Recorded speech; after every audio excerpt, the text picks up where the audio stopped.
Sesungguhnya harta, dinar, dirham, uang di mana-mana selalu bikin hebat orang yang memilikinya.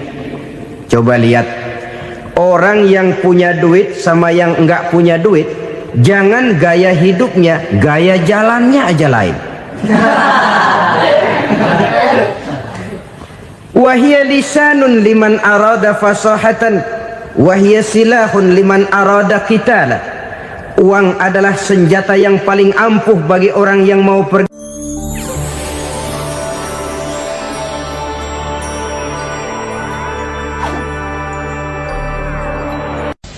Bapak-bapak, ibu-ibu, saudara-saudara kaum muslimin rahimakumullah. Murai di dahan dan kokok ayam di kandang. Dunia ini penuh dengan berbagai macam kesibukan.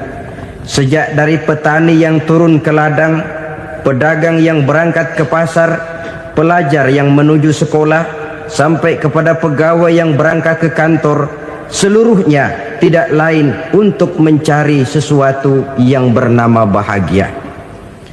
Setiap orang menginginkan kebahagiaan, dan tidak seorang pun menginginkan kesengsaraan dalam kehidupan ini. Namun nyatanya tidak setiap orang yang ingin bahagia mengetahui jalan yang harus ditempuhnya untuk sampai kepada kebahagiaan itu. Maka pada kesempatan pertemuan kali ini, saya ingin menyampaikan sebuah hadis dari junjungan kita baginda Nabi besar Muhammad sallallahu alaihi wasallam yang termuat dalam kitab Mukhtarul Ahadits An-Nabawiyah, di mana beliau bersabda, Arba'un min sa'adatil mar'i. Ada 4 perkara yang merupakan tanda dari orang bahagia. Saya mau tanya, di antara saudara-saudara yang hadir di sini, apa ada yang kepengen jadi orang sengsara? Ya. Seluruhnya tentu ingin mendapatkan kebahagiaan. Maka menurut resep dari Nabi kita, tanda orang bahagia itu 4. Jadi kalau saudara ingin bahagia, harus mempunyai 4 perkara ini. Yang pertama, orang bahagia itu kata Nabi, darun wasi'un. Punya rumah biar bagus asal gede. Enak ngaturnya. Daripada sudah punya rumah kecil, adanya di pinggir kali, gubuk, kalau hujan bocor, miring lagi, kiamat. Loh, kalau gitu Islam materialis dong. Hadis ini boleh diartikan dengan makna hakiki, arti yang sebenarnya. Boleh diartikan dengan makna majazi, arti kiasan. Kalau dia diartikan dengan arti kias, maka yang dimaksud darun wasi'un ay qalbun wasi'un. Rumah yang luas tidak lain daripada hati yang lapang. Karena di situ kunci kebahagiaan yang sebenarnya. Walaupun kita cuma tinggal di petak berukuran 2 kali 3 meter, kalau hati kita luas-luas rasanya rumah itu. Tapi biar rumah kita halamannya saja puluhan ribu hektar, ada kolam renangnya, kamar tidurnya tidak lagi terhitung. Kalau hati yang menempati rumah itu sempit, maka akan terasa sempit jugalah rumah itu. Tempat bergantungnya tidak lain adalah hati. Marilah kita mencoba melihat berbagai pandangan orang tentang bahagia ini. Ada orang menyangka bahwa bahagia itu kalau dia mendapatkan harta yang sebanyak-banyaknya. Siapa yang banyak harta, dialah raja. Apa yang dia mau, seluruhnya bisa dibeli. Keamanannya, dia bisa menyewa petugas. Seluruh fasilitas untuk menyenangkan kehidupannya bisa dibeli. Pendeknya, hartalah segala-galanya dalam kehidupan. Sampai ada pepatah mengatakan, innad darahima fil amakini kulliha taksur rijala mahabatan wa jalala. Sesungguhnya harta, dinar, dirham, uang di mana-mana selalu bikin hebat orang yang memilikinya. Coba lihat, orang yang punya duit sama yang enggak punya duit, jangan gaya hidupnya, gaya jalannya aja lain. Wahia lisanun liman arada fasahatan, wahia silahun liman arada qitala. Uang adalah senjata yang paling ampuh bagi orang yang mau pergi perang, dan lidah yang paling fasih bagi orang yang mau bicara. Kalau bicara dengan lidah macet, cobalah bicara dengan harta, lancar. Sampai ada pepatah demikian, segalanya bisa diatur dengan harta.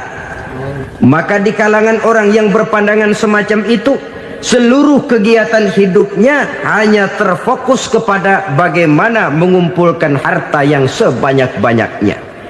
Tidak peduli halal haram, tidak kenal sore pagi siang dan malam, tidak sempat sujud, jauh dari agama, jauh dari kehidupan yang bersifat ruhaniyah, jauh dari Allah dan sebagainya. Sampai dalam Al-Quran dikelompokkan dalam kelompok yang dinamakan lumazah. Allazi jama'a malahu wa'addadah yahsabu anna malahu akhladah. Mereka mengumpul-ngumpulkan harta sebanyak-banyaknya dan menyangka bahwa harta yang banyak itu dapat mengekalkan hidupnya, mengekalkan kekayaannya, mengekalkan kebahagiaannya. Saudara hadirin yang berbahagia, kalau pandangan hidup ini benar, artinya kalau harta memang merupakan satu-satunya hal yang dapat membuat orang bahagia, tentu di rumah mewah tidak akan pernah ada tangis derita. Tentu di satu tempat di mana fasilitas hidup serba menunjang tidak ada yang namanya penderitaan. Tapi suka dan duka, sedih dan gembira, senyum dan tawa adalah milik setiap orang, baik dia punya harta maupun dia tidak punya harta. Nyatalah bahwa harta semata-mata bukan merupakan jaminan bahwa orang akan bahagia, walaupun tanpa harta orang sulit untuk bahagia. Saya mau cerita, ada orang super kaya, namanya Aristotle Onesimus, raja tanker Yunani. Dia punya kapal tanker saja konon sampai 11 banyaknya. Punya perusahaan penerbangan yang disebut Olympic Airlines. Punya hotel di berbagai kota besar di dunia ini, sejak dari New York, London, Paris, Rome dan sebagainya. Bahkan punya pulau yang dia namakan Pulau Scorpio. Ini kan namanya sudah kaya nggak tanggung-tanggung, punya pulau. Nah, dia punya 2 orang anak, yang satu laki-laki namanya Alexander, yang satu perempuan namanya Maria Onesimus. Seluruh harapannya tertumpah kepada anak lakinya Alexander ini, yang akan meneruskan usahanya, meneruskan kekayaannya, meneruskan dinastinya. Apa yang terjadi? Ternyata anak yang dia harapkan yang bernama Alexander ini mati muda dalam kecelakaan pada waktu dia olahraga. Apa olahraganya? Namanya olahraga anak orang kaya, golongan jet set. Olahraganya olahraga pesawat terbang. Jatuh, ya nggak kapungut, habis mati. Tinggal satu anak perempuannya, Maria Onesimus. Tapi anak perempuan ini juga malah urakan. Terakhir dia pacaran, bahkan kemudian kawin sama orang Rusia. Rupanya Aristotle Onesimus ini broken. Kekayaannya yang berlimpah ruah, perusahaannya yang begitu banyak, siapa yang akan meneruskan? Siapa yang akan menggantikan? Sampai kemudian dia mengurung diri di Pulau Scorpio dan mati di sana secara mengenaskan. Seorang multi jutawan, seorang yang super kaya, mati menyendiri di pulau sepi. Ibarat kata pepatah, anak ayam mati di lumbung. Bukan kekurangan makanan, keurugan makanan. Begitu kehidupan Aristotle Onesimus. Dan banyak orang-orang yang sudah demikian kaya sampai dibingungkan oleh kekayaannya sendiri. Telusurilah kehidupan David Rockefeller misalnya, Henry Ford misalnya, Adnan Khashoggi misalnya. multi jutawan yang kadang-kadang dibuat keder oleh kekayaannya sendiri. Pantas ketika Imam Ali ditawarkan orang, "Ya Ali, kalau kepadamu disuruh pilih ilmu atau harta, kau pilih mana?" Ya jelas pilih ilmu dong. Kenapa? Pertama, ilmu kalau kita berikan kepada orang lain tambah, tapi harta kalau kita berikan kepada orang lain kurang. Saudara punya uang 10.000, dibagi orang 5.000, jelas uang saudara berkurang. Tapi saudara punya ilmu diberikan kepada orang lain bisa, saudara pun makin mantap. Tidak lantas jadi bodoh karena ngajarin orang. Saudara bisa Fatihah lalu mengajarkan orang Fatihah, orang bisa, saudara pun makin hafal. Tidak lantas setelah diajarin orang ilmunya hilang. Begitu datang dia minta orang, "Tolong ajarin saya Fatihah," udah habis, nggak ada.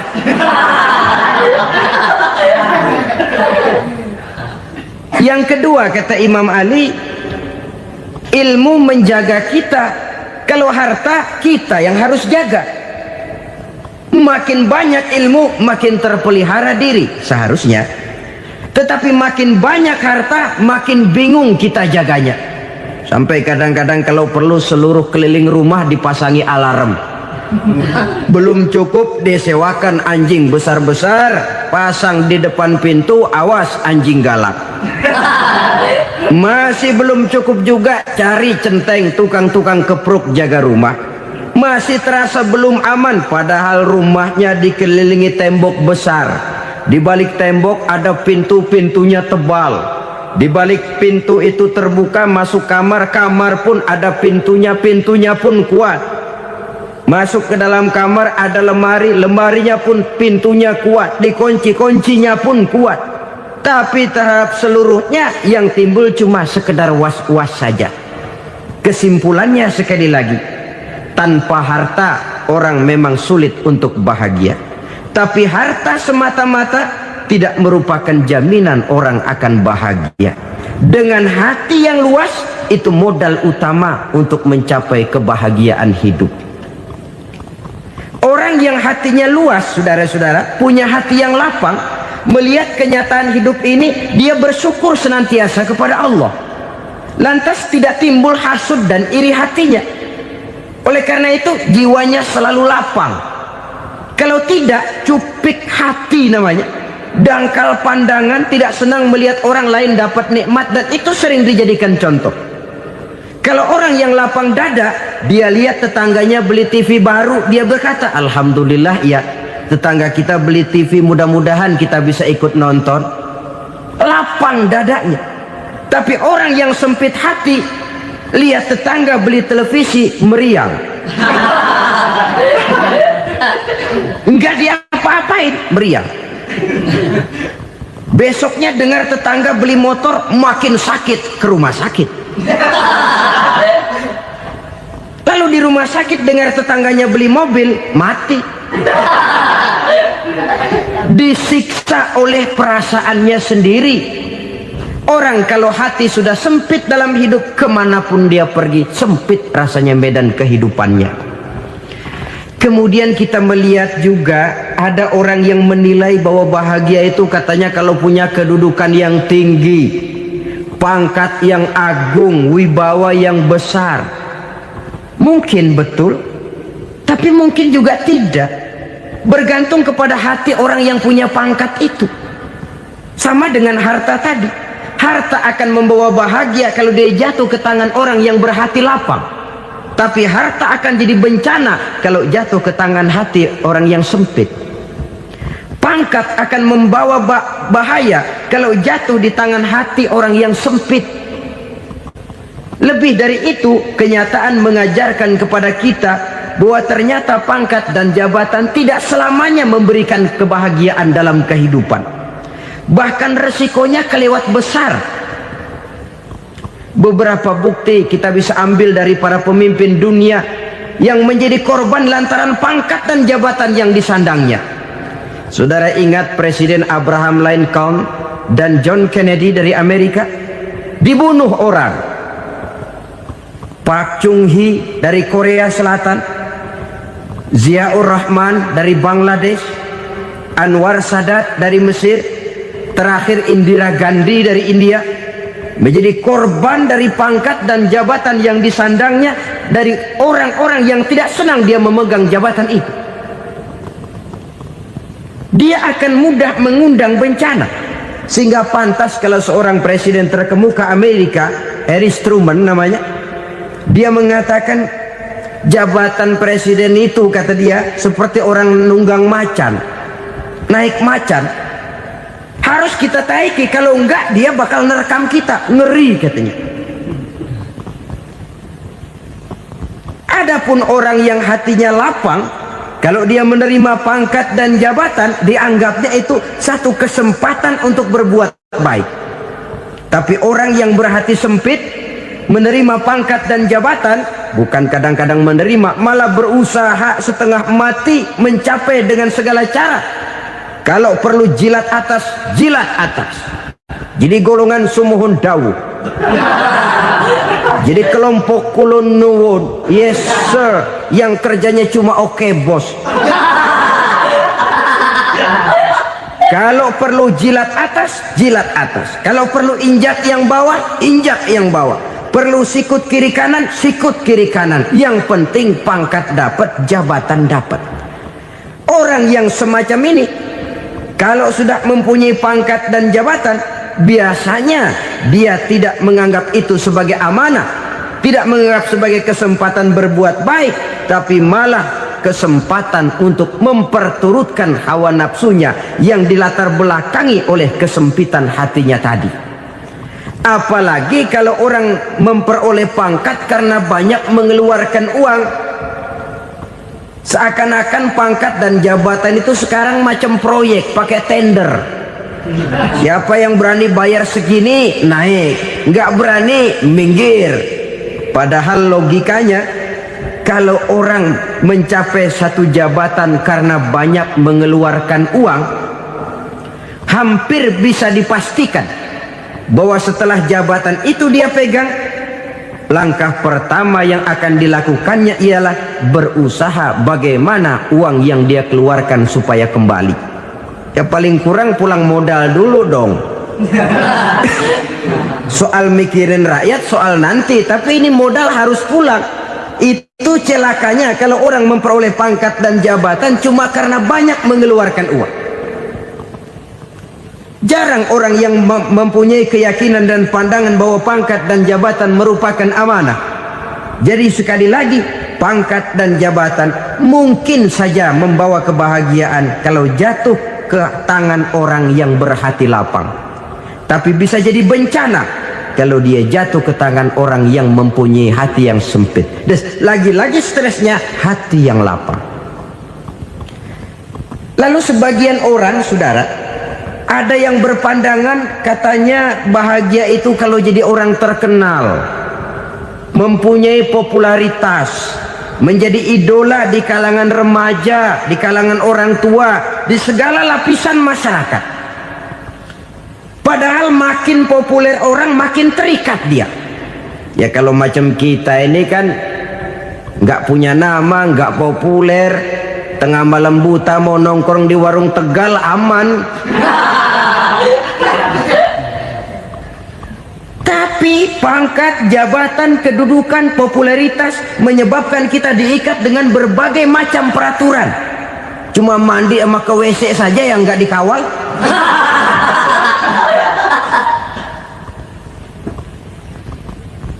Benarkah popularitas, ketenaran membawa kebahagiaan? Mungkin ya, tapi mungkin juga tidak. Kenapa? Banyak orang-orang populer yang mengakhiri hidupnya secara tragis. Kita ambil beberapa nama.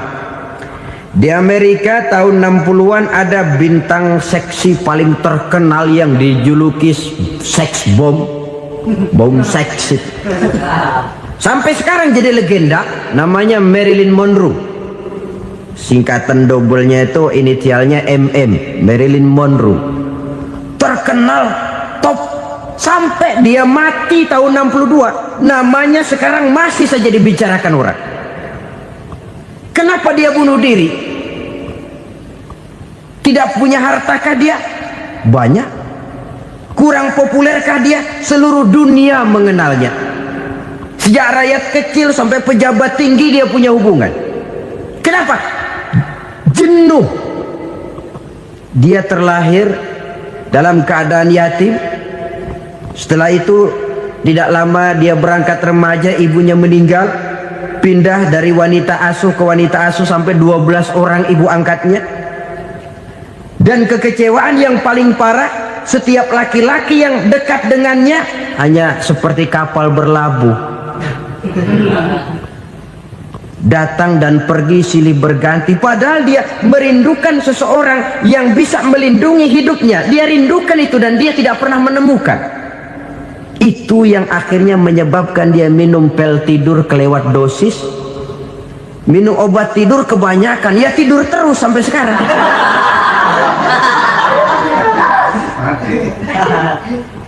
Dia mengakui, saya telah memiliki ketenaran, tapi saya tidak pernah hidup dalam ketenaran itu.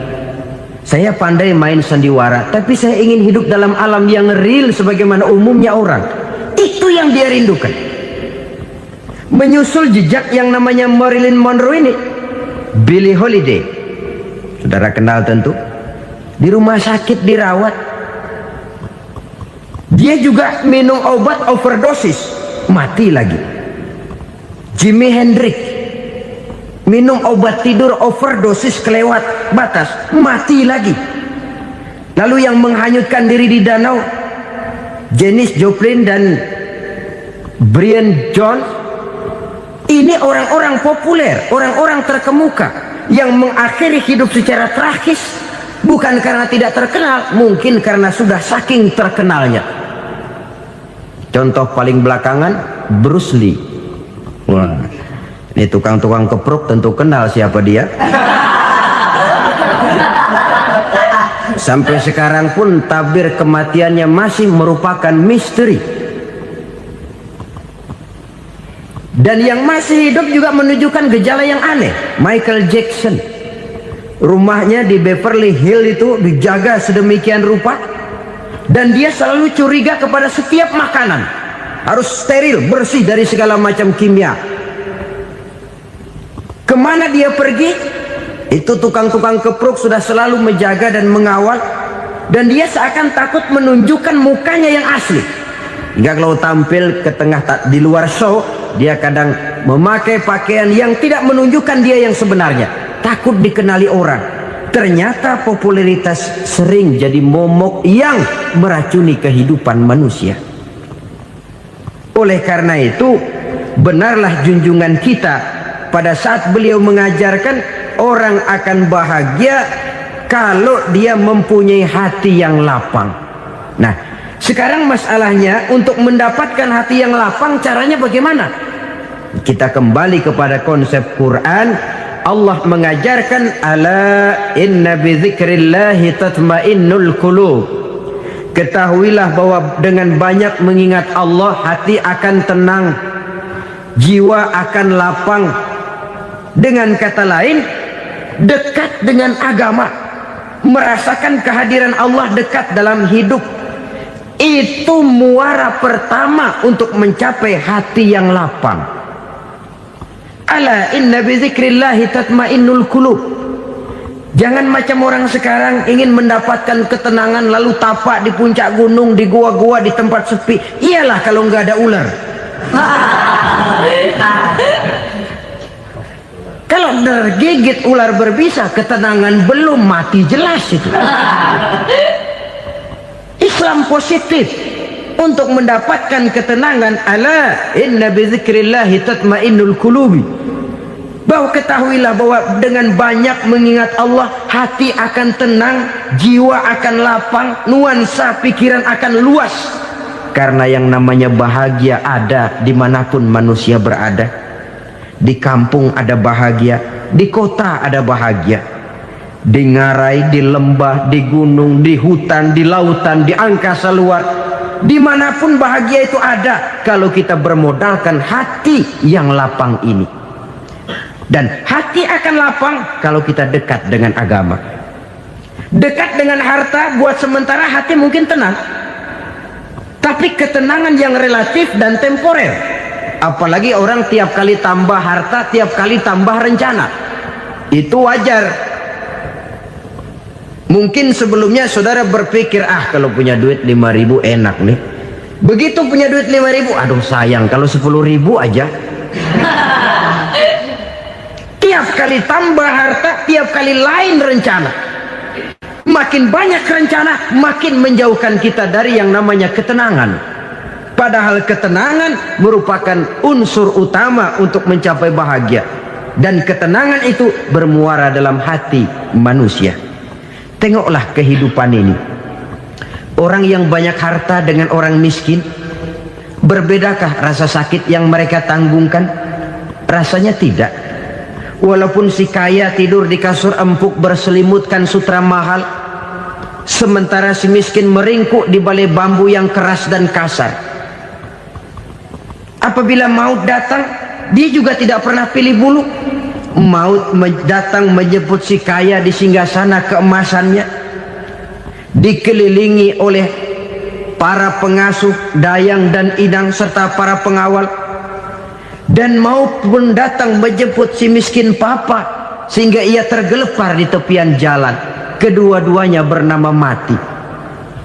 Kalau nyata bahwa sakit yang ditanggung si kaya tidak beda dengan sakit yang ditanggung si miskin, bukan harta semata yang membuat orang bahagia. Hati yang tenang, jiwa yang lapang penuh kedamaian, karena banyak berzikir dan mengingat Allah, itu merupakan modal utama untuk mencapai sesuatu yang bernama bahagia.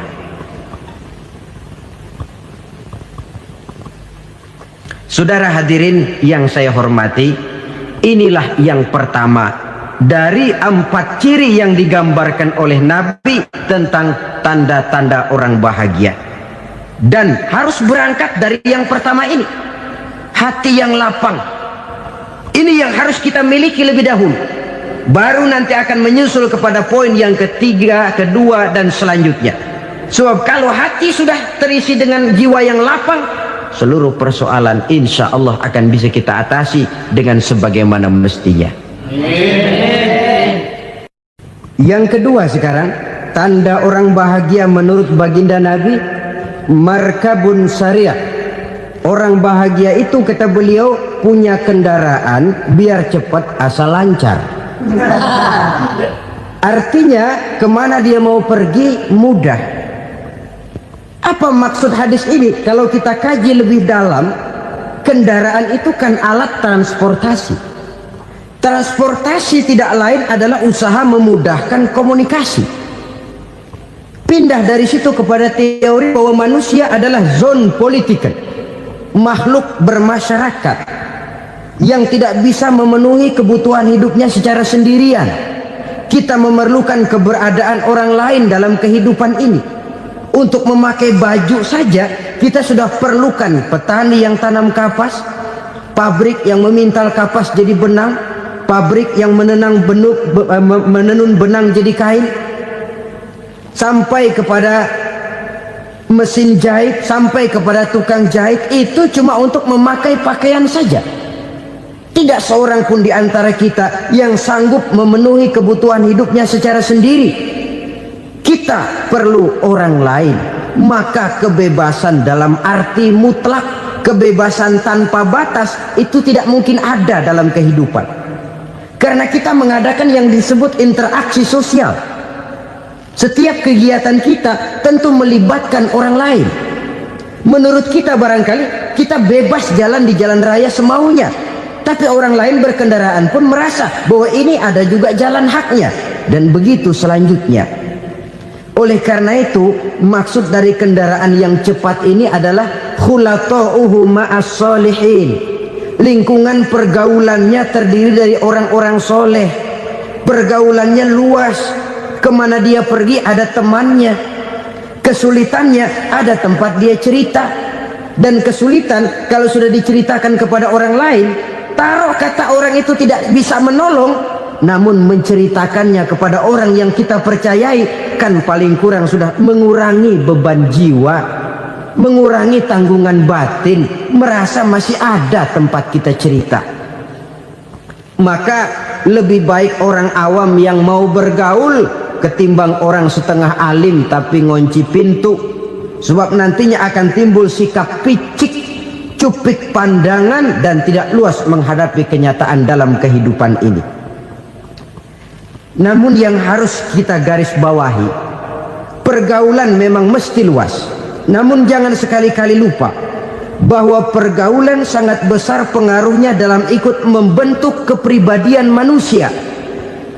Sehari-hari bisa kita bilang, kalau kita dekat sama tukang minyak wangi, sekalipun nggak dibagi minyaknya, baunya tentu dapat. Betul? Tapi dekat sama tukang elas, walaupun nggak kena apinya, asapnya mesti kena. Kalau Syauqi mengatakan lebih jelas lagi, man asyaral asyrafa asa musyarrafan wa muasyiral anzali ghairu musyarrafin. Awalam taral jildal hakira muqabbalan bisagri lamma sara jildal mushaf. Siapa yang bergaul dengan orang mulia, dia bakal ikut menjadi mulia. Tapi siapa yang berteman dengan orang hina, dia tidak bakal ikut menjadi mulia. Tidakkah kau lihat, kata Syauqi, kulit kambing yang hina pun dicium orang ketika menjadi kantong Quran. Kulit kambing hina, kalau dia sendirian gak ada yang mau cium. Tapi begitu dia bergaul dengan Quran, menjadi kantong Quran, dipakein minyak wangi, ditaruh di tempat yang tinggi, mau diambil dicium dulu, dibawa dengan penuh hormat dan hati-hati. Kulit kambing yang hina lantaran berteman dengan Quran, numpang mujur. Tapi coba lihat kalau kulit kambing berteman dengan kayu, jadi beduk, habis. Zohor dikemplang, asar dipukul. Itu pun sedikit saja, cuma salah milih teman. Yang temannya Quran dihormati orang, yang temannya kayu lantaran jadi beduk, gelap-gelap subuh orang udah kemplangin.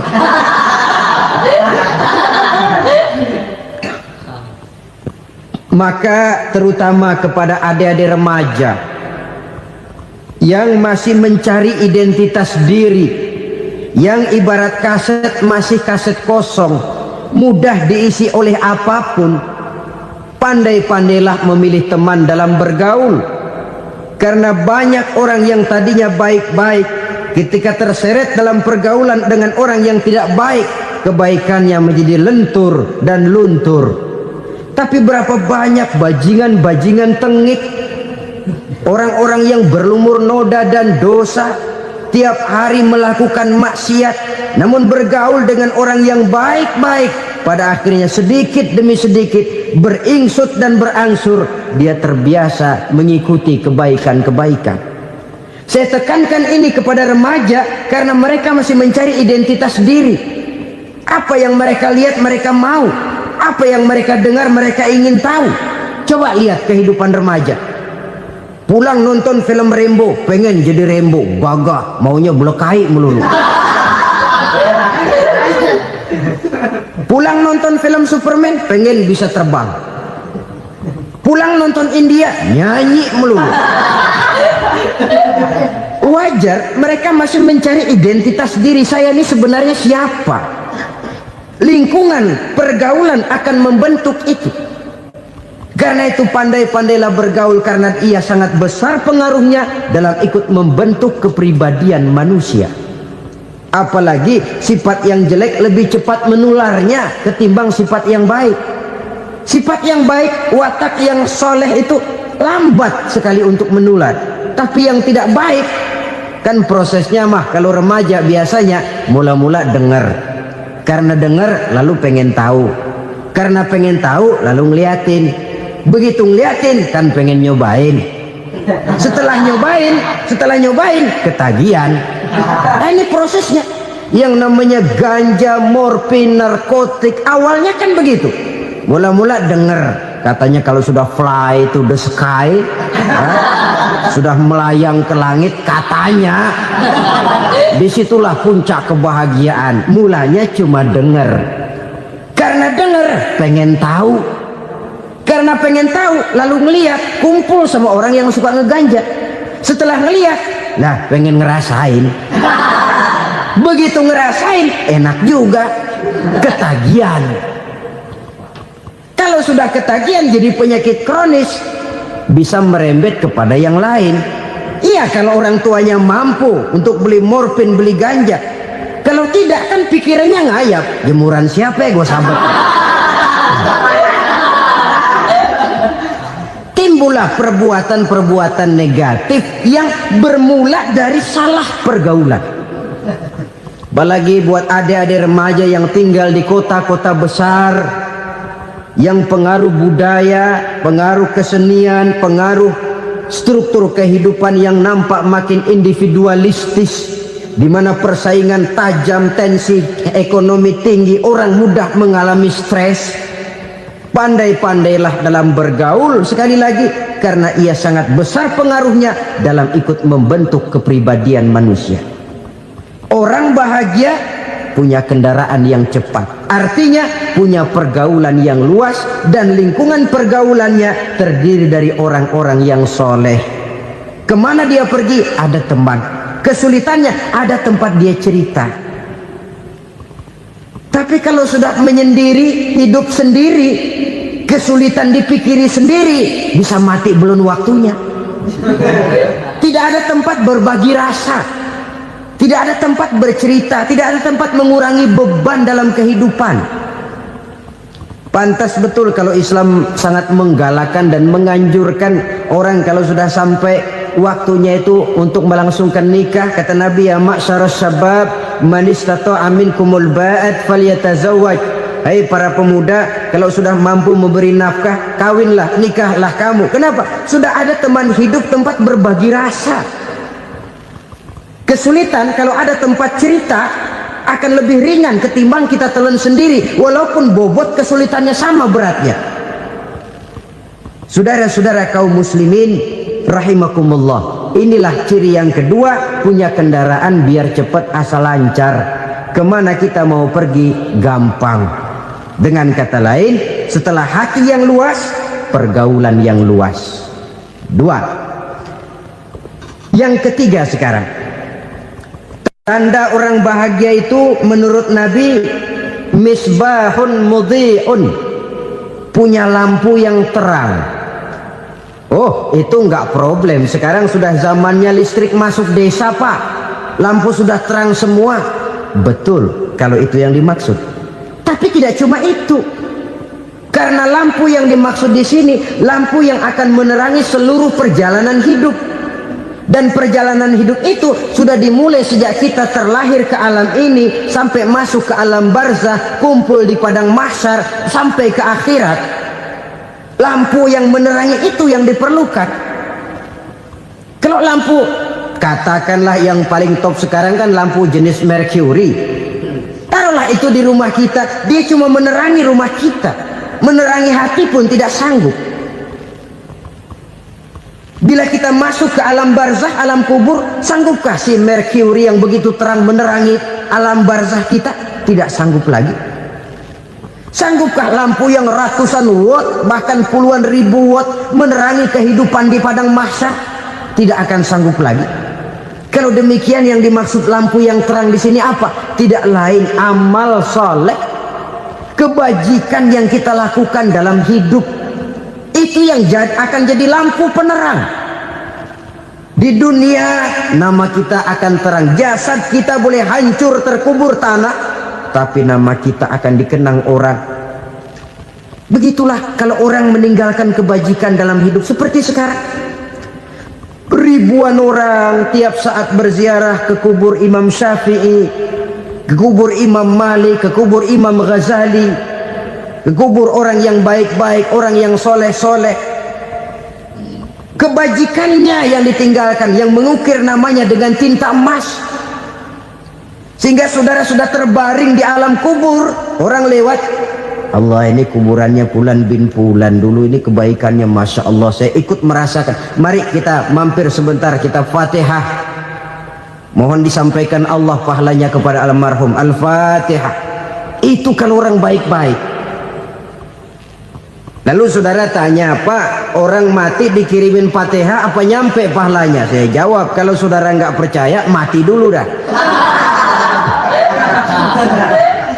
Nanti saya Fatihain, tungguin di sana. Umpama nggak sampai, balik lagi kemari. Sekarang ini kan maunya otak-otakan saja. Kalau nggak masuk otak, nggak percaya. Padahal alam gaib itu nggak bisa diotak-otakin. Sama saja dengan saudara pernah dengar cerita kapal tanpa emas tenggelam kan? Pernah nggak? Di mana? Ya, di laut Masalembo. Begitu ketampo emas tenggelam, ratusan penumpang itu terjun ke laut, dipermainkan gelombang, berjuang menghadapi maut itu. Orang lagi timbul tenggelam di lautan, dihantam ombak, kita tengokin pakai helikopter.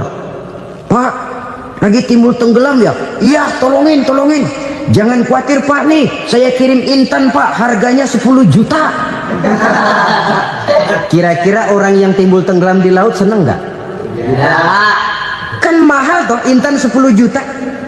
Kenapa dia nggak senang? Karena intan 10 juta dalam kondisi seperti itu tidak sanggup menyelamatkan dia. Dia akan girang kalau dikirimin ban mobil bekas, dikirimin papan terentang atau bambu. Intan yang 10 juta dia nggak girang. Ban mobil bekas yang 1000 perak, tuh pegang, itu yang dia girang betul. Inilah sebabnya Nabi berkata, mal mayyitu fi qabrihi illa kal ghariqil mutaghawwis. Orang yang meninggal di alam kuburnya seperti orang timbul tenggelam di lautan. Yantaziru da'watan min ahli, menunggu doa dari keluarganya yang masih hidup. Duh, bapak saya sudah meninggal, saya sayang benar sama dia. Kirimin kulkas ke kuburannya Itu sama saja dengan tadi orang tenggelam di lautan dikirimi intan yang harganya 10 juta, ndak sampai. Begitulah kalau kebajikan yang kita tinggalkan dalam hidup, sudah mati pun kubur kita masih diziarahi orang. Tapi kalau jahat yang kita tinggalkan, boro-boro lah orang mau doa lewat dekat kuburan kita juga serem. Tuh bajingan no, dulu mati dipendem di situ tuh. Jangan lewat situ, ntar kesurupan, jangan. Lewat saja orang ngeri. Konon lagi membacakan Fatihah dan mengirimkan doa. Hidup pada hakikatnya adalah kesempatan untuk berbuat baik. Maka sekali kesempatan itu diberikan, manfaatkan dengan sebaiknya. Sebab kesempatan kedua tidak akan pernah ada. Kesempatan berbuat baik di sini, di akhirat sudah pembalasan namanya. Sekali kesempatan itu dicabut, dia tidak akan pernah dikembalikan lagi. Kata Iqbal, hidup tidak mundur ke belakang, Bung. Berhenti diinjak orang, mundur hancur. Tidak ada kata mundur dalam hidup ini. Berhenti diinjak orang, mundur kecebur. Tidak ada kata lain, harus maju dalam kehidupan dalam artian yang positif. Hidup adalah kesempatan untuk mengumpulkan kebajikan yang sebanyak-banyaknya. Di situ nilai daripada manusia. Sekarang ini memang nggak kelihatan kok, orang yang banyak pahala sama yang banyak dosa nggak kelihatan kok. Barangkali kalau habis bikin dosa palanya pada benjol, mungkin orang takut sama dosa. Tapi sekarang sama saja, orang yang banyak dosa dengan yang nggak banyak dosa jalan bareng dari belakang, sama, nggak kelihatan beda. Tapi ada waktunya di mana pahala memegang peranan, di mana dosa diperlihatkan. Sama saja kalau kita bawa mobil siang, lampu kan nggak begitu berfungsi. Apa lalu bilang, alah ini lampu berat-beratin, copot-copotin aja dah. Tidak perlu begitu. Kenapa? Pada satu saat malam senja akan datang. Bila matahari terbenam, senja pun datang, gelap mulai merayap, disitulah baru terasa perlunya lampu. Pahala begitu. Sekarang orang yang nggak ada pahalanya nggak kelihatan dalam kehidupan. Tapi pada satu saat senja kehidupan akan datang. Ajal merenggut nyawa, malam merayap, dan hidup mulai diliputi kegelapan di alam barzah. Dikala itu kalau nggak punya lampu, alangkah malangnya kita. Sebab amal yang baik, kata Nabi, di alam barzah itu akan diciptakan menjadi perempuan yang cantik menemani kita. Amal yang jahat akan menjadi orang yang paling jelek nemenin kita. Sudah di tempat gelap yang nemenin jelek.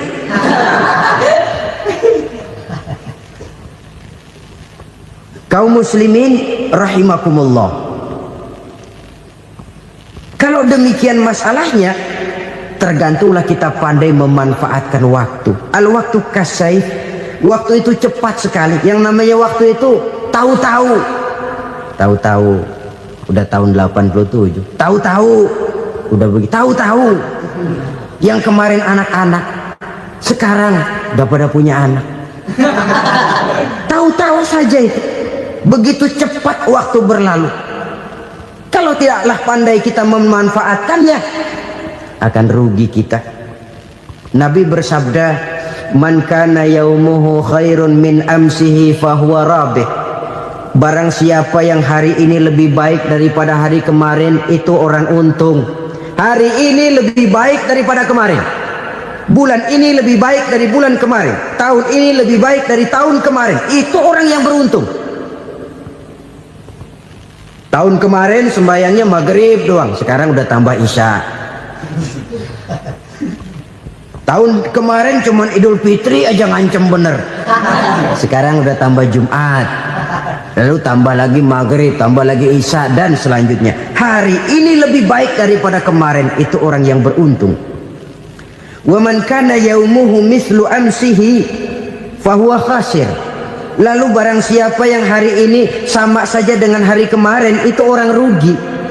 Hari ini sama dengan kemarin, rugi itu. Bulan ini begitu, bulan kemarin begitu, tahun ini begitu, tahun lalu juga begitu. Rugi itu orang. Rugi apa? Rugi umur. Umur tambah, amalan gak pernah tambah.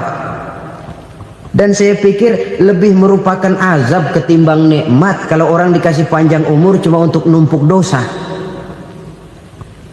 Mending mana? Panjang umur banyak dosa sama pendek umur dikit dosa? Mending mana? Mending mana? Ya, paling mending tentu panjang umur banyak pahala. Tapi kalau tidak, sekali lagi, lebih merupakan azab ketimbang nikmat kalau orang diberikan panjang umur tapi cuma untuk sekedar menumpuk dosa. Kehilangan kesadaran bahwa dunia bukan terminal akhir dari satu perjalanan. Dia cuma halte di mana kita berhenti sebentar untuk menuju kepada terminal yang hakiki. Saudara-saudara kaum muslimin rahimakumullah. Inilah lampu yang akan menerangi kehidupan. Amal yang kita lakukan di dalam kehidupan. Jadi yang dimaksud dengan lampu yang terang, kebajikan yang kita kerjakan dalam hidup. Nah, setiap orang di awal tadi saya bilang ingin bahagia. Bahagia itu kan hakikatnya kumpulan senang dan selamat. Senang, selamat. Apa bedanya? Senang tapi tidak selamat, nggak bahagia. Selamat tapi nggak senang, nggak bahagia orang. Contoh, kalau orang korupsi, duitnya banyak, senang dia, tapi keselamatannya. Ada tentara baris di samping rumahnya udah bingung, padahal tentara latihan. Tentara cuma latihan, dia bingung. Senang, tapi karena keselamatannya tidak terjamin, dia tidak bahagia. Sebaliknya pegawai negeri jujur benar, cuma segaji-gajinya, selamat nggak korupsi, tapi melarat, ya nggak bahagia juga, kurang senang. Kesenangan dan keselamatan untuk dunia saja, ya sekali lagi, kalau cuma sekedar untuk dunia saja, bisa dibeli pakai uang. Bisa dibeli pakai uang. Saudara ingin selamat, bisa dibeli pakai uang. Saudara ingin senang, bisa dibeli dengan uang. Tapi setelah mati, masuk ke alam barzah, habis kekuasaan uang. Nggak bisa lagi beli keselamatan pakai uang. Tidak mungkin lagi membeli kesenangan dengan uang. Di situ pahala yang megang peranan. Makin banyak pahala, makin banyak saham untuk membeli kesenangan dan keselamatan, untuk memperoleh yang namanya bahagia. Dan jangan lupa loh, di alam barzah kita nggak sebentar, menunggu datangnya kiamat. Loh iya, kalau kita begitu dikuburin terus kiamat datang, untung. Tapi kalau masih harus 1000, 2000, puluhan ribu tahun yang akan datang dalam satu penantian yang begitu lama, tanpa saham untuk memperoleh kebahagiaan. Satu kemalangan yang tidak ada pernah putus-putusnya. Janganlah tergelincir oleh kebahagiaan sebentar yang menipu dengan mengorbankan kebahagiaan hakiki yang berjangka panjang. Apa artinya senyum sejenak kalau harus ditebus dengan tangis seumur hidup? Biarlah kita minum jamu, pahit memang, getir memang, tapi kan besok badan sehat. Daripada sekarang minum sirup, manis memang, enak memang, tapi bibir pada jontor besoknya. Sirawan, batuk, nggak karu-karuan. Banyak orang tertipu oleh kesenangan yang sebentar. Padahal laisa kullu ma yalma'u zahaban. Belum tentu semua yang berkilat itu emas. Belum tentu semua yang gemerlap itu intan. Karena itu marilah manfaatkan kesempatan yang diberikan Allah ini untuk mengumpulkan kebajikan yang sebanyak-banyaknya. Yang terakhir sekarang, yang keempat, tanda orang bahagia kata Nabi. Zaujatun salihah. Orang bahagia itu tanda yang keempat kata Nabi, punya istri biar cakep asal taat. Sudah surga itu sudah. Cakep taat. Istri kayak gitu kalau belum mati jangan dikuburin dulu itu. Sudah cakep taat lagi. Tapi kadang-kadang enggak, udah jelek ngadat melulu. Apa yang mau dipilih? Sebab itu Quran mengatakan istri pakaian untuk suami, suami pakaian untuk istri. Kenapa suami istri diibaratkan pakaian? Alangkah tingginya gaya bahasa Quran ini. Suami istri teman hidup, hidup perjalanan panjang. Sejak kita dalam rahim sudah ada hidup kan di sini. Sampai ke alam dunia, masuk ke alam barzah, kumpul di padang mahsyar, sampai menuju akhirat, itu perjalanan hidup. Carilah istri atau suami teman hidup yang membawa manfaat tidak hanya kehidupan di dunia ini, sampai di alam barzah, sampai di padang mahsyar. Suaminya mungkin meninggal lebih dulu atau istrinya mungkin meninggal lebih dulu, tapi suami atau istri yang masih hidup berbuat kebajikan. Suami saya meninggal, ada hartanya, saya sedekahkan, niat pahala untuk almarhum suami saya. Ini teman hidup, tidak dibatasi dan tidak bisa dipisahkan oleh maut sekalipun. Zohirnya mungkin pisah, badannya mungkin pisah, tapi hatinya, jiwanya, kebersamaannya dalam menghadapi kehidupan. Karena itu saudara-saudara, bahasa Quran indah. Suami istri diibaratkan seperti pakaian. Apa fungsi pakaian? Pertama, pakaian jadi kebanggaan.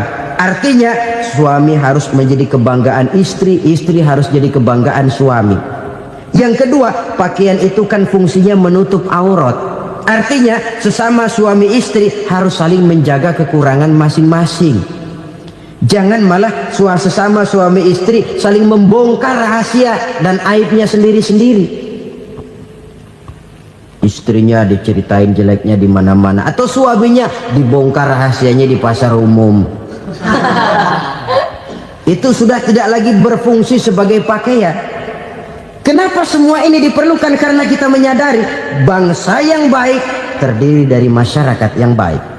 Masyarakat yang baik merupakan susunan dari warga yang baik.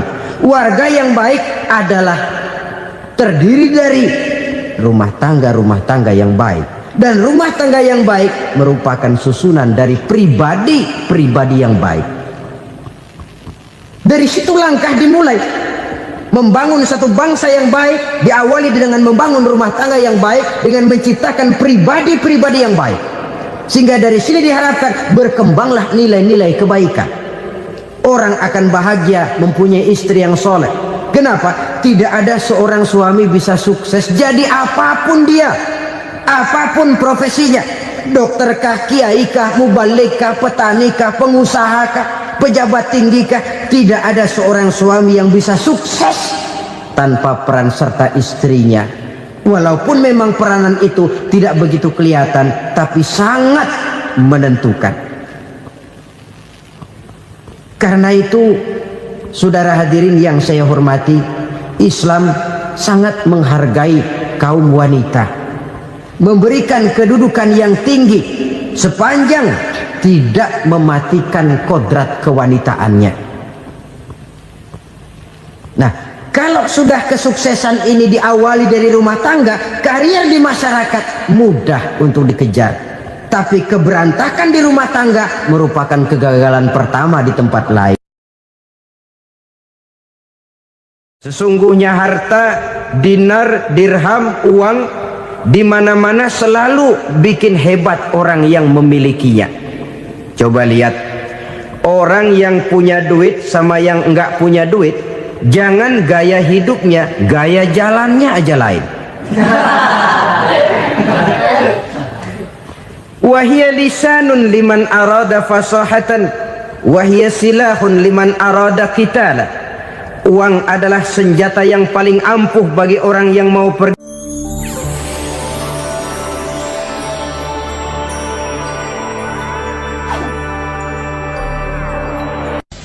Bapak-bapak, ibu-ibu, saudara-saudara kaum muslimin rahimakumullah.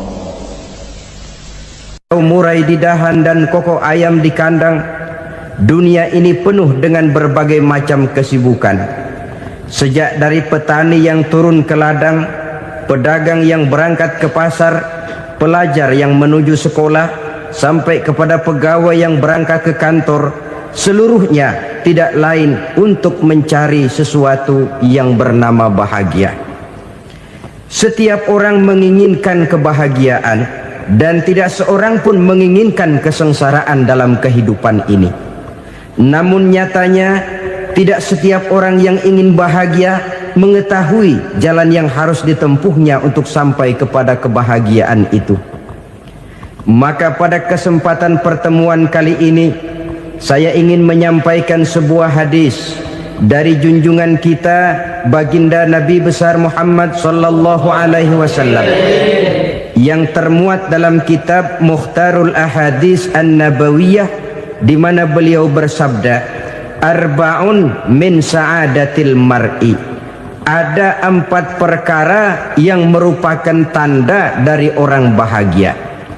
Saya mau tanya, di antara saudara-saudara yang hadir di sini, apa ada yang kepengen jadi orang sengsara? Seluruhnya tentu ingin mendapatkan kebahagiaan. Maka menurut resep dari Nabi kita, tanda orang bahagia itu 4. Jadi kalau saudara ingin bahagia, harus mempunyai 4 perkara ini. Yang pertama, orang bahagia itu kata Nabi, darun wasi'un. Punya rumah biar bagus asal gede. Enak ngaturnya, daripada sudah punya rumah kecil adanya di pinggir kali, gubuk, kalau hujan bocor miring lagi, kiamat. Loh, kalau gitu Islam materialis dong. Hadis ini boleh diartikan dengan makna hakiki, arti yang sebenarnya, boleh diartikan dengan makna majazi, arti kiasan. Kalau dia diartikan dengan arti kias, maka yang dimaksud darun wasi'un ay qalbun wasi'un. Rumah yang luas tidak lain daripada hati yang lapang. Karena di situ kunci kebahagiaan yang sebenarnya. Walaupun kita cuma tinggal di petak berukuran 2 kali 3 meter, kalau hati kita luas-luas rasanya rumah itu. Tapi biar rumah kita halamannya saja puluhan ribu hektar, ada kolam renangnya, kamar tidurnya tidak lagi terhitung. Kalau hati yang menempati rumah itu sempit, maka akan terasa sempit jugalah rumah itu. Tempat bergantungnya tidak lain adalah hati. Marilah kita mencoba melihat berbagai pandangan orang tentang bahagia ini. Ada orang menyangka bahwa bahagia itu kalau dia mendapatkan harta yang sebanyak-banyaknya. Siapa yang banyak harta, dialah raja. Apa yang dia mau seluruhnya bisa dibeli.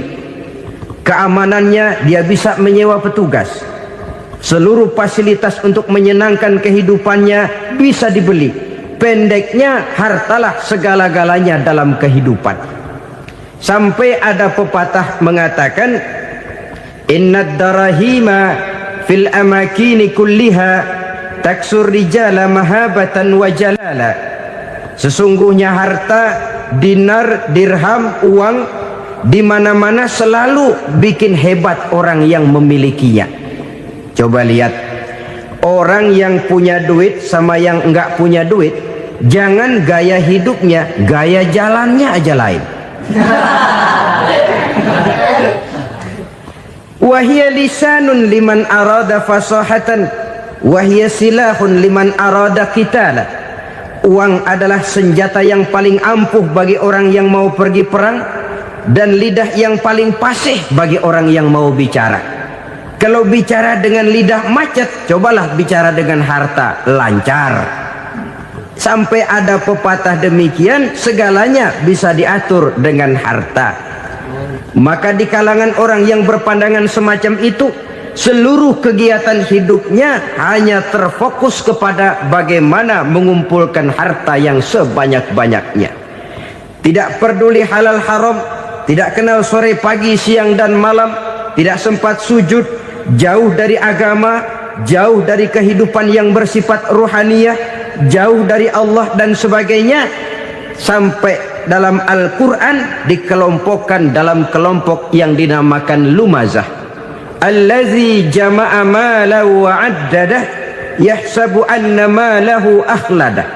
Mereka mengumpul-ngumpulkan harta sebanyak-banyaknya dan menyangka bahwa harta yang banyak itu dapat mengekalkan hidupnya, mengekalkan kekayaannya, mengekalkan kebahagiaannya.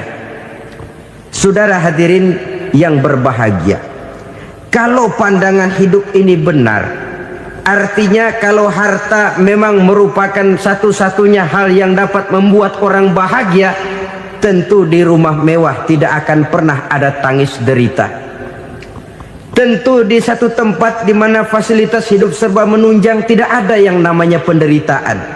Tapi suka dan duka, sedih dan gembira, senyum dan tawa adalah milik setiap orang, baik dia punya harta maupun dia tidak punya harta. Nyatalah bahwa harta semata-mata bukan merupakan jaminan bahwa orang akan bahagia, walaupun tanpa harta orang sulit untuk bahagia. Saya mau cerita, ada orang super kaya,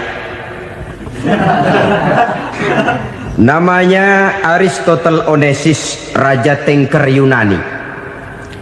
Dia punya kapal tanker saja konon sampai 11 banyaknya. Punya perusahaan penerbangan yang disebut Olympic Airlines. Punya hotel di berbagai kota besar di dunia ini, sejak dari New York, London, Paris, Rome dan sebagainya. Bahkan punya pulau yang dia namakan Pulau Scorpio. Ini kan namanya sudah kaya nggak tanggung-tanggung, punya pulau.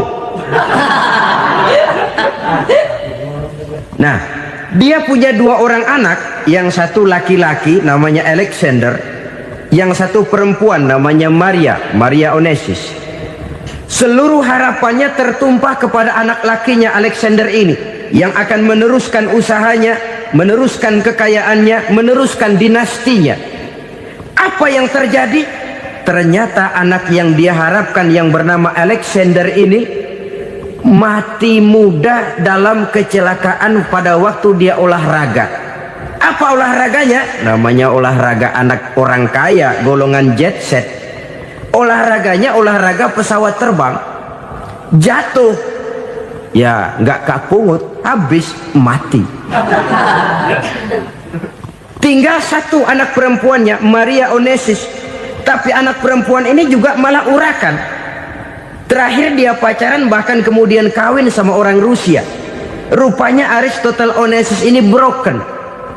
Kekayaannya yang berlimpah ruah, perusahaannya yang begitu banyak, siapa yang akan meneruskan? Siapa yang akan menggantikan? Sampai kemudian dia mengurung diri di Pulau Scorpio, dan mati di sana secara mengenaskan. Seorang multi jutawan, seorang yang super kaya, mati menyendiri di pulau sepi. Ibarat kata pepatah, anak ayam mati di lumbung. Bukan kekurangan makanan, keurugan makanan. Begitu kehidupan Aristotle Onassis. Dan banyak orang-orang yang sudah demikian kaya sampai dibingungkan oleh kekayaannya sendiri. Telusurilah kehidupan David Rockefeller misalnya, Henry Ford misalnya, Adnan Khashoggi misalnya. Multi jutawan yang kadang-kadang dibuat keder oleh kekayaannya sendiri. Pantas ketika Imam Ali ditawarkan orang, "Ya Ali, kalau kepadamu disuruh pilih ilmu atau harta, kau pilih mana?" Ya jelas pilih ilmu dong. Kenapa? Pertama, ilmu kalau kita berikan kepada orang lain tambah. Tapi harta kalau kita berikan kepada orang lain kurang. Saudara punya uang 10.000, dibagi orang 5.000, jelas uang saudara berkurang. Tapi saudara punya ilmu diberikan kepada orang lain bisa, saudara pun makin mantap. Tidak lantas jadi bodoh karena ngajarin orang. Saudara bisa Fatihah lalu mengajarkan orang Fatihah, orang bisa, saudara pun makin hafal. Tidak lantas setelah diajarin orang ilmunya hilang. Begitu datang dia minta orang, "Tolong ajarin saya Fatihah," udah habis, nggak ada.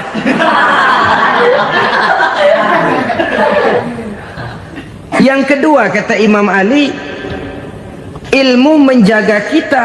Kalau harta kita yang harus jaga. Makin banyak ilmu makin terpelihara diri seharusnya. Tetapi makin banyak harta makin bingung kita jaganya. Sampai kadang-kadang kalau perlu seluruh keliling rumah dipasangi alarm. Belum cukup disewakan anjing besar-besar, pasang di depan pintu, awas anjing galak. Masih belum cukup juga, cari centeng tukang-tukang kepruk jaga rumah. Masih terasa belum aman, padahal rumahnya dikelilingi tembok besar. Di balik tembok ada pintu-pintunya tebal. Di balik pintu itu terbuka masuk kamar, kamar pun ada pintunya, pintunya pun kuat. Masuk ke dalam kamar ada lemari, lemarinya pun pintunya kuat, dikunci, kuncinya pun kuat. Tapi tahap seluruhnya yang timbul cuma sekedar was-was saja. Kesimpulannya sekali lagi, tanpa harta orang memang sulit untuk bahagia. Tapi harta semata-mata tidak merupakan jaminan orang akan bahagia. Dengan hati yang luas, itu modal utama untuk mencapai kebahagiaan hidup. Orang yang hatinya luas, saudara-saudara, punya hati yang lapang, melihat kenyataan hidup ini, dia bersyukur senantiasa kepada Allah. Lantas tidak timbul hasud dan iri hatinya. Oleh karena itu, jiwanya selalu lapang. Kalau tidak, cupik hati namanya. Dangkal pandangan, tidak senang melihat orang lain dapat nikmat, dan itu sering dijadikan contoh. Kalau orang yang lapang dada, dia lihat tetangganya beli TV baru, dia berkata, "Alhamdulillah ya, tetangga kita beli TV, mudah-mudahan kita bisa ikut nonton." Lapang dadanya. Tapi orang yang sempit hati, lihat tetangga beli televisi, meriang. Enggak diapa-apain, meriang. Besoknya dengar tetangga beli motor, makin sakit, ke rumah sakit. Lalu di rumah sakit dengar tetangganya beli mobil, mati. Disiksa oleh perasaannya sendiri. Orang kalau hati sudah sempit dalam hidup, kemanapun dia pergi, sempit rasanya medan kehidupannya. Kemudian kita melihat juga ada orang yang menilai bahwa bahagia itu katanya kalau punya kedudukan yang tinggi, pangkat yang agung, wibawa yang besar. Mungkin betul, tapi mungkin juga tidak. Bergantung kepada hati orang yang punya pangkat itu. Sama dengan harta tadi. Harta akan membawa bahagia kalau dia jatuh ke tangan orang yang berhati lapang. Tapi harta akan jadi bencana kalau jatuh ke tangan hati orang yang sempit. Pangkat akan membawa bahaya kalau jatuh di tangan hati orang yang sempit. Lebih dari itu, kenyataan mengajarkan kepada kita bahwa ternyata pangkat dan jabatan tidak selamanya memberikan kebahagiaan dalam kehidupan. Bahkan resikonya kelewat besar. Beberapa bukti kita bisa ambil dari para pemimpin dunia yang menjadi korban lantaran pangkat dan jabatan yang disandangnya. Saudara ingat Presiden Abraham Lincoln dan John Kennedy dari Amerika? Dibunuh orang. Park Chung-hee dari Korea Selatan, Ziaur Rahman dari Bangladesh, Anwar Sadat dari Mesir, terakhir Indira Gandhi dari India, menjadi korban dari pangkat dan jabatan yang disandangnya dari orang-orang yang tidak senang dia memegang jabatan itu. Dia akan mudah mengundang bencana, sehingga pantas kalau seorang presiden terkemuka Amerika, Harry Truman namanya, dia mengatakan jabatan presiden itu, kata dia, seperti orang nunggang macan, naik macan, harus kita taiki, kalau enggak dia bakal nerekam kita, ngeri katanya. Adapun orang yang hatinya lapang, kalau dia menerima pangkat dan jabatan, dianggapnya itu satu kesempatan untuk berbuat baik. Tapi orang yang berhati sempit, menerima pangkat dan jabatan, bukan kadang-kadang menerima, malah berusaha setengah mati mencapai dengan segala cara. Kalau perlu jilat atas, jilat atas. Jadi golongan sumuhun dawu. Jadi kelompok kulon nuwun, yes sir, yang kerjanya cuma oke bos. Kalau perlu jilat atas, jilat atas. Kalau perlu injak yang bawah, injak yang bawah. Perlu sikut kiri kanan, sikut kiri kanan. Yang penting pangkat dapat, jabatan dapat. Orang yang semacam ini, kalau sudah mempunyai pangkat dan jabatan, biasanya dia tidak menganggap itu sebagai amanah, tidak menganggap sebagai kesempatan berbuat baik, tapi malah kesempatan untuk memperturutkan hawa nafsunya yang dilatar belakangi oleh kesempitan hatinya tadi. Apalagi kalau orang memperoleh pangkat karena banyak mengeluarkan uang, seakan-akan pangkat dan jabatan itu sekarang macam proyek pakai tender. Siapa yang berani bayar segini naik, nggak berani minggir.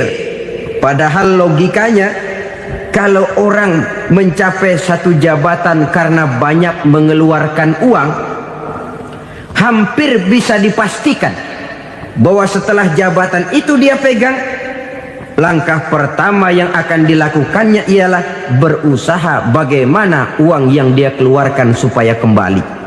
Ya paling kurang pulang modal dulu dong. Soal mikirin rakyat soal nanti, tapi ini modal harus pulang. Itu celakanya kalau orang memperoleh pangkat dan jabatan cuma karena banyak mengeluarkan uang. Jarang orang yang mempunyai keyakinan dan pandangan bahwa pangkat dan jabatan merupakan amanah. Jadi sekali lagi, pangkat dan jabatan mungkin saja membawa kebahagiaan kalau jatuh ke tangan orang yang berhati lapang. Tapi bisa jadi bencana kalau dia jatuh ke tangan orang yang mempunyai hati yang sempit. Dan lagi-lagi stresnya hati yang lapang.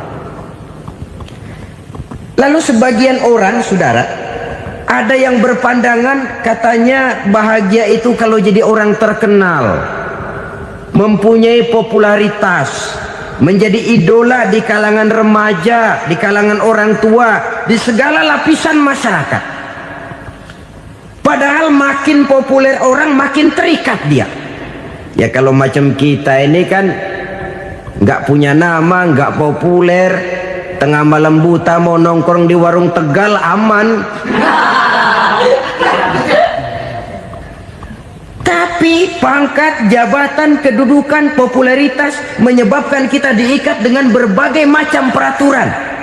Cuma mandi sama ke WC saja yang nggak dikawal.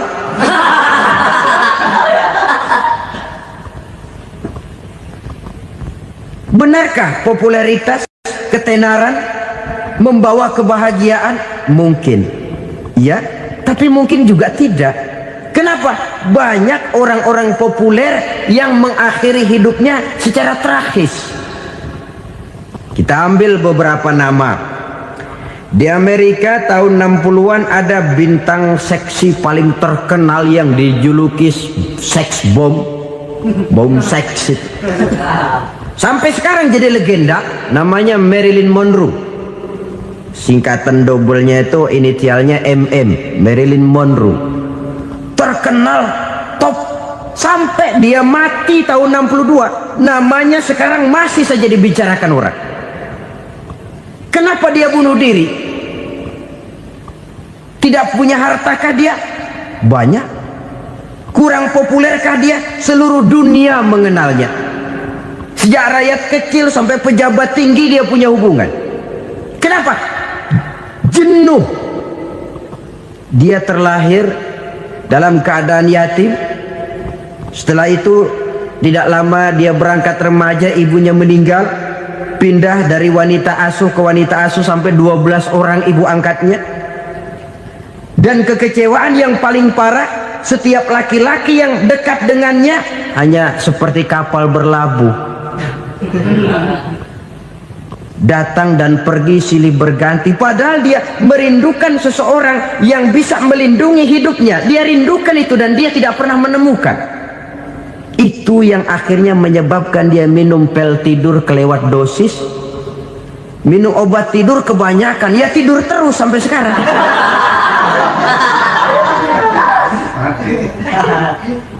Dia mengakui, saya telah memiliki ketenaran, tapi saya tidak pernah hidup dalam ketenaran itu. Saya pandai main sandiwara, tapi saya ingin hidup dalam alam yang real sebagaimana umumnya orang. Itu yang dia rindukan. Menyusul jejak yang namanya Marilyn Monroe ini, Billie Holiday, saudara kenal tentu, di rumah sakit dirawat. Dia juga minum obat overdosis, mati lagi. Jimi Hendrix minum obat tidur overdosis kelewat batas, mati lagi. Lalu yang menghanyutkan diri di danau, Janis Joplin dan Brian Jones.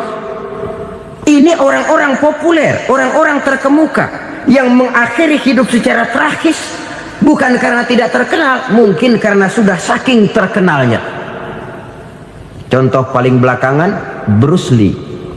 Wah, ini tukang-tukang keprok tentu kenal siapa dia. Sampai sekarang pun tabir kematiannya masih merupakan misteri. Dan yang masih hidup juga menunjukkan gejala yang aneh. Michael Jackson, rumahnya di Beverly Hills itu dijaga sedemikian rupa, dan dia selalu curiga kepada setiap makanan harus steril, bersih dari segala macam kimia. Kemana dia pergi, itu tukang-tukang keprok sudah selalu menjaga dan mengawal, dan dia seakan takut menunjukkan mukanya yang asli. Hingga kalau tampil ke tengah di luar show, dia kadang memakai pakaian yang tidak menunjukkan dia yang sebenarnya, takut dikenali orang. Ternyata popularitas sering jadi momok yang meracuni kehidupan manusia. Oleh karena itu, benarlah junjungan kita pada saat beliau mengajarkan orang akan bahagia kalau dia mempunyai hati yang lapang. Nah, sekarang masalahnya untuk mendapatkan hati yang lapang, caranya bagaimana? Kita kembali kepada konsep Quran. Allah mengajarkan, ala inna bidzikrillahi tatmainnul qulub. Ketahuilah bahwa dengan banyak mengingat Allah, hati akan tenang, jiwa akan lapang. Dengan kata lain, dekat dengan agama, merasakan kehadiran Allah dekat dalam hidup. Itu muara pertama untuk mencapai hati yang lapang. Ala inna bizikrillahi tatmainnul qulub. Jangan macam orang sekarang ingin mendapatkan ketenangan lalu tapak di puncak gunung, di gua-gua, di tempat sepi. Iyalah kalau nggak ada ular. Kalau tergigit ular berbisa, ketenangan belum, mati jelas itu. Islam positif untuk mendapatkan ketenangan. Ala inna bizikrillahi tatmainnul qulubi.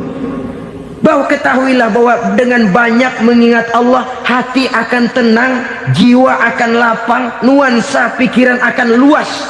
Karena yang namanya bahagia ada dimanapun manusia berada.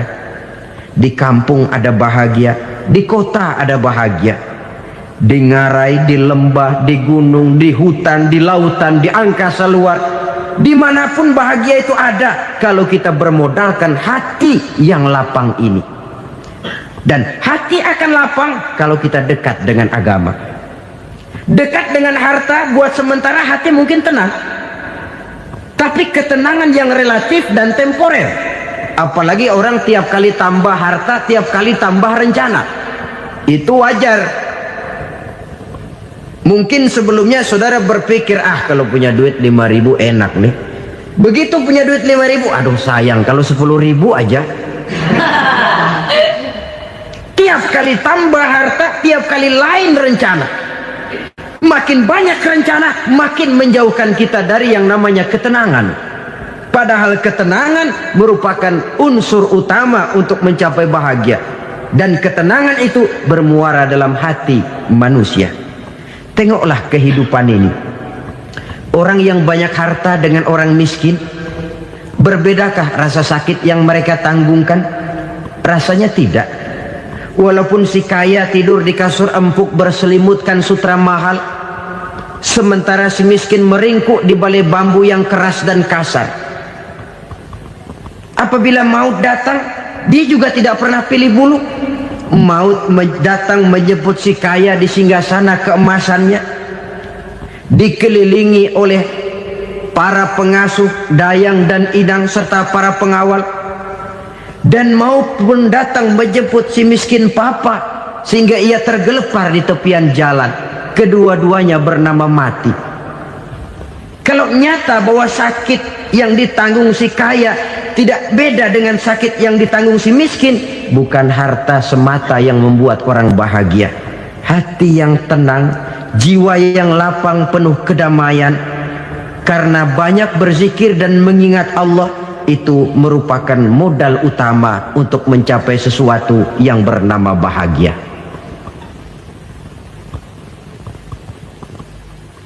Saudara hadirin yang saya hormati, inilah yang pertama dari 4 ciri yang digambarkan oleh Nabi tentang tanda-tanda orang bahagia. Dan harus berangkat dari yang pertama ini, hati yang lapang. Ini yang harus kita miliki lebih dahulu. Baru nanti akan menyusul kepada poin yang ketiga, kedua, dan selanjutnya. Sebab kalau hati sudah terisi dengan jiwa yang lapang, seluruh persoalan insya Allah akan bisa kita atasi dengan sebagaimana mestinya. Yang kedua sekarang, tanda orang bahagia menurut baginda Nabi, markabun syariah.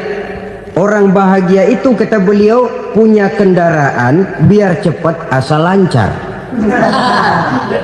Artinya kemana dia mau pergi mudah. Apa maksud hadis ini? Kalau kita kaji lebih dalam, kendaraan itu kan alat transportasi. Transportasi tidak lain adalah usaha memudahkan komunikasi. Pindah dari situ kepada teori bahwa manusia adalah zon political, makhluk bermasyarakat yang tidak bisa memenuhi kebutuhan hidupnya secara sendirian. Kita memerlukan keberadaan orang lain dalam kehidupan ini.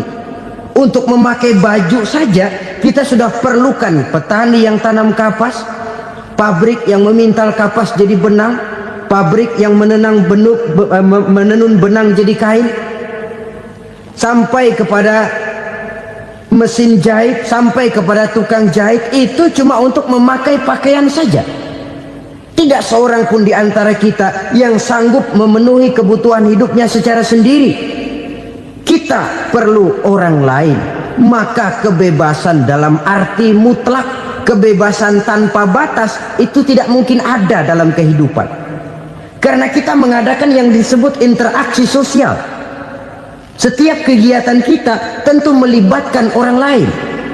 Menurut kita barangkali kita bebas jalan di jalan raya semaunya, tapi orang lain berkendaraan pun merasa bahwa ini ada juga jalan haknya, dan begitu selanjutnya. Oleh karena itu, maksud dari kendaraan yang cepat ini adalah khulata'uhu ma'as solihin. Lingkungan pergaulannya terdiri dari orang-orang soleh. Pergaulannya luas, kemana dia pergi ada temannya. Kesulitannya ada tempat dia cerita. Dan kesulitan kalau sudah diceritakan kepada orang lain, taruh kata orang itu tidak bisa menolong, namun menceritakannya kepada orang yang kita percayai, kan paling kurang sudah mengurangi beban jiwa, mengurangi tanggungan batin, merasa masih ada tempat kita cerita. Maka lebih baik orang awam yang mau bergaul ketimbang orang setengah alim tapi ngunci pintu, sebab nantinya akan timbul sikap picik, cupik pandangan, dan tidak luas menghadapi kenyataan dalam kehidupan ini. Namun yang harus kita garis bawahi, pergaulan memang mesti luas, namun jangan sekali-kali lupa bahwa pergaulan sangat besar pengaruhnya dalam ikut membentuk kepribadian manusia. Sehari-hari bisa kita bilang, kalau kita dekat sama tukang minyak wangi, sekalipun nggak dibagi minyaknya, baunya tentu dapat. Betul? Tapi dekat sama tukang elas, walaupun nggak kena apinya, asapnya mesti kena. Kalau Syauqi mengatakan lebih jelas lagi, man asyaral asrafa asa musyarrafan wa muasyiral anzali ghairu musyarrafin. Awalam taral jildal hakira muqabbalan bisagri lamma sara jildal mushaf. Siapa yang bergaul dengan orang mulia, dia bakal ikut menjadi mulia. Tapi siapa yang berteman dengan orang hina, dia tidak bakal ikut menjadi mulia. Tidakkah kau lihat, kata Syauqi, kulit kambing yang hina pun dicium orang ketika menjadi kantong Quran. Kulit kambing hina, kalau dia sendirian gak ada yang mau cium. Tapi begitu dia bergaul dengan Quran, menjadi kantong Quran, dipakein minyak wangi, ditaruh di tempat yang tinggi, mau diambil dicium dulu, dibawa dengan penuh hormat dan hati-hati. Kulit kambing yang hina lantaran berteman dengan Quran, numpang mujur. Tapi coba lihat kalau kulit kambing berteman dengan kayu, jadi beduk, habis. Zohor dikemplang, asar dipukul. Itu pun sedikit saja, cuma salah milih teman. Yang temannya Quran dihormati orang, yang temannya kayu lantaran jadi beduk, gelap-gelap subuh orang udah kemplangnya.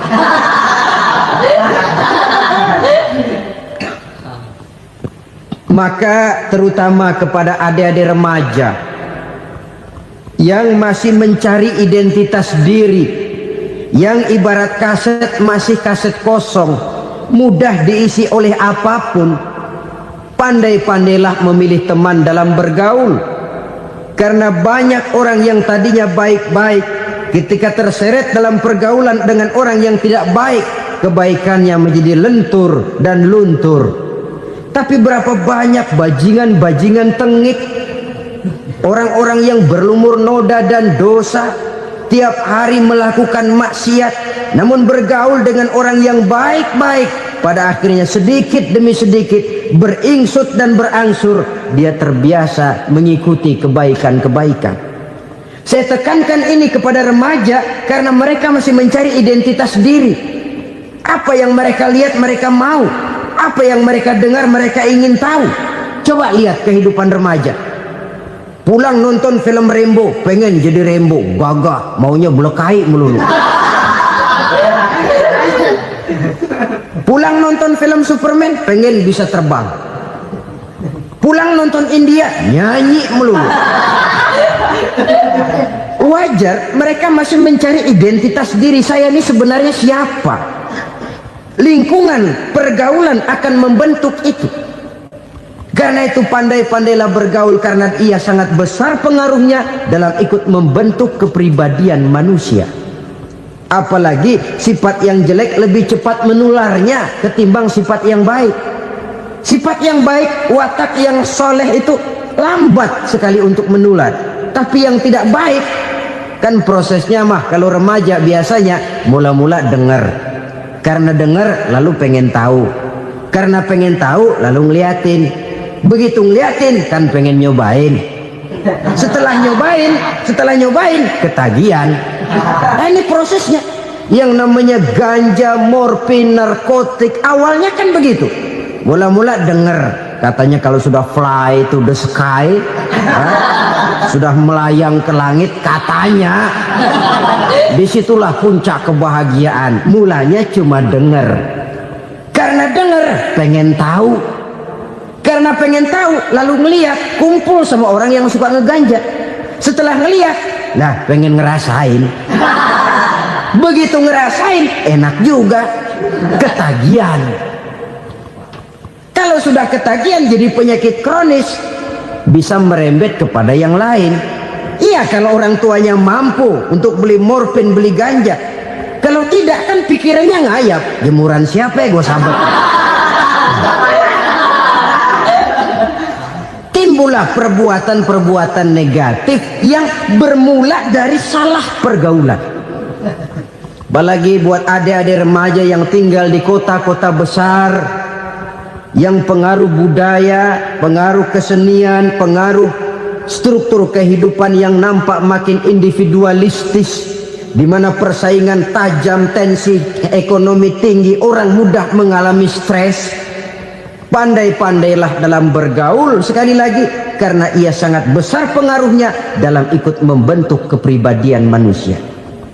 Orang bahagia punya kendaraan yang cepat, artinya punya pergaulan yang luas, dan lingkungan pergaulannya terdiri dari orang-orang yang soleh. Kemana dia pergi ada teman, kesulitannya ada tempat dia cerita. Tapi kalau sudah menyendiri, hidup sendiri, kesulitan dipikiri sendiri, bisa mati belum waktunya. Tidak ada tempat berbagi rasa, tidak ada tempat bercerita, tidak ada tempat mengurangi beban dalam kehidupan. Pantas betul kalau Islam sangat menggalakkan dan menganjurkan orang kalau sudah sampai waktunya itu untuk melangsungkan nikah. Kata Nabi, ya ma'syaras syabab man istata'a minkumul ba'at falyatazawwaj. Hai para pemuda, kalau sudah mampu memberi nafkah, kawinlah, nikahlah kamu. Kenapa? Sudah ada teman hidup, tempat berbagi rasa. Kesulitan kalau ada tempat cerita akan lebih ringan ketimbang kita telan sendiri, walaupun bobot kesulitannya sama beratnya. Saudara-saudara kaum muslimin rahimakumullah, inilah ciri yang kedua, punya kendaraan biar cepat asal lancar. Kemana kita mau pergi gampang. Dengan kata lain, setelah hati yang luas, pergaulan yang luas. Dua. Yang ketiga sekarang, tanda orang bahagia itu menurut Nabi, misbahun mudhi'un, punya lampu yang terang.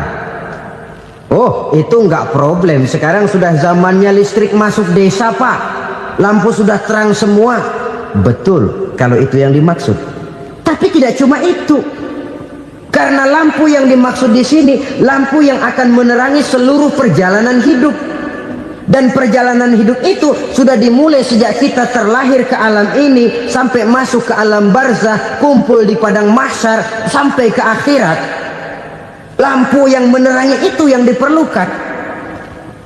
Kalau lampu, katakanlah yang paling top sekarang kan lampu jenis Mercury. Taruhlah itu di rumah kita, dia cuma menerangi rumah kita, menerangi hati pun tidak sanggup. Bila kita masuk ke alam barzah, alam kubur, sanggupkah si Mercury yang begitu terang menerangi alam barzah kita? Tidak sanggup lagi. Sanggupkah lampu yang ratusan watt, bahkan puluhan ribu watt menerangi kehidupan di padang mahsyar? Tidak akan sanggup lagi.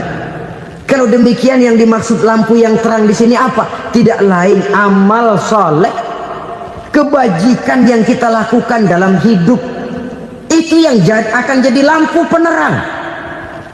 Di dunia nama kita akan terang, jasad kita boleh hancur terkubur tanah, tapi nama kita akan dikenang orang. Begitulah kalau orang meninggalkan kebajikan dalam hidup seperti sekarang. Ribuan orang tiap saat berziarah ke kubur Imam Syafi'i, ke kubur Imam Malik, ke kubur Imam Ghazali, ke kubur orang yang baik-baik, orang yang soleh-soleh. Kebajikannya yang ditinggalkan, yang mengukir namanya dengan tinta emas, sehingga saudara sudah terbaring di alam kubur. Orang lewat, Allah, ini kuburannya Fulan bin Fulan, dulu ini kebaikannya Masya Allah, saya ikut merasakan. Mari kita mampir sebentar, kita Fatihah, mohon disampaikan Allah pahalanya kepada almarhum. Al-Fatihah. Itu kalau orang baik-baik. Lalu saudara tanya, Pak, orang mati dikirimin Fatihah apa nyampe pahalanya? Saya jawab, kalau saudara nggak percaya, mati dulu dah. Nanti saya Fatihain, tungguin di sana. Umpama nggak sampai, balik lagi kemari. Sekarang ini kan maunya otak-otakan saja. Kalau nggak masuk otak, nggak percaya. Padahal alam gaib itu nggak bisa diotak-otakin. Sama saja dengan saudara pernah dengar cerita kapal tanpa emas tenggelam kan? Pernah nggak? Di mana? Di laut Masalembo. Begitu ketampo emas tenggelam, ratusan penumpang itu terjun ke laut, dipermainkan gelombang, berjuang menghadapi maut itu. Orang lagi timbul tenggelam di lautan, dihantam ombak, kita tengokin pakai helikopter. Pak, lagi timbul tenggelam ya? Iya, tolongin. Jangan khawatir Pak, nih saya kirim intan Pak, harganya 10 juta. Kira-kira orang yang timbul tenggelam di laut seneng nggak? Kan mahal toh intan 10 juta. Kenapa dia nggak senang? Karena intan 10 juta dalam kondisi seperti itu tidak sanggup menyelamatkan dia. Dia akan girang kalau dikirimin ban mobil bekas, dikirimin papan terentang atau bambu. Intan yang 10 juta dia nggak girang, ban mobil bekas yang 1000 perak tuh pegang, itu yang dia girang betul.